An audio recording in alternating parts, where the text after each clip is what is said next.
दुख आहा दूर करै छी।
के चरण रज के प्रसाद सो, आहा के चरण रज के प्रसाद सो, भेटै शक्ति अपार यो।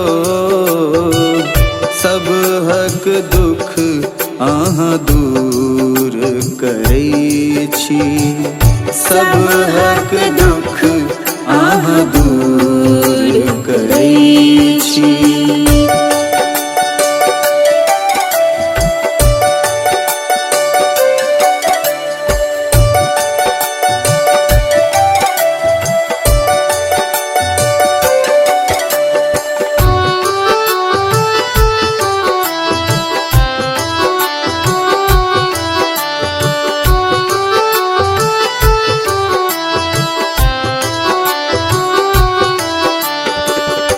रोग दोष सो मुक्त करै छी।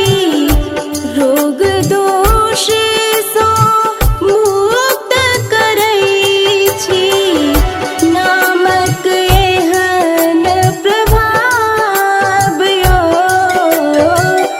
नामक एहन प्रभाव यो।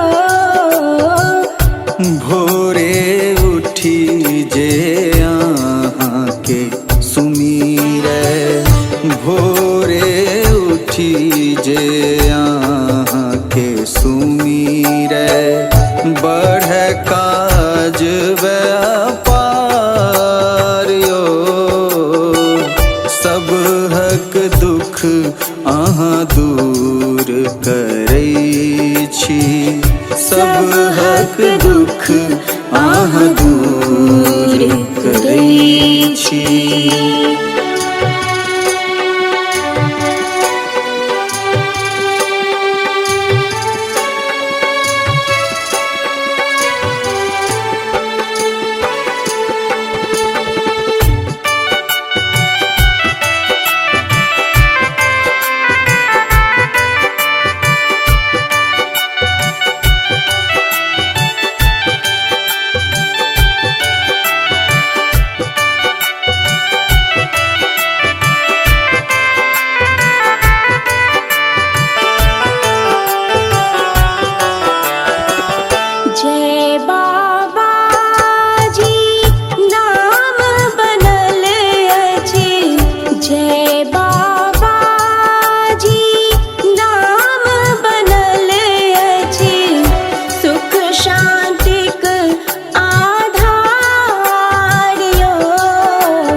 लक्ष्मीनाथ गोसाई बाबा के रे, लक्ष्मीनाथ गोसाई बाबा के नामक एहन प्रभाव यो।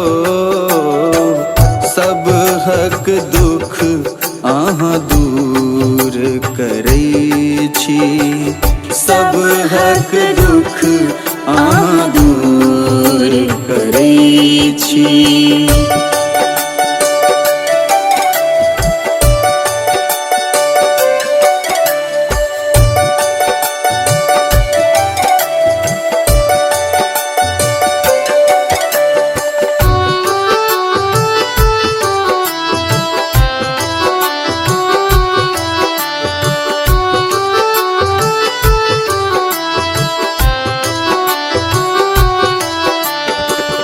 धन्य भेली अछि रानी देवी, धन्य भेली अछि रानी देवी। कुल के तारन हारियो, कुल के तारन हारियो। गाम सिहोल अहाँ के अनली, गाम सिहोल अहाँ के अनली। सबके भेल उधारियो, सब हक दुख अहाँ दूर करै छी। सब हक दुख अहाँ दूर करै छी। सब हक दुख अहाँ दूर करै छी। सब हक दुख अहाँ दूर करै छी।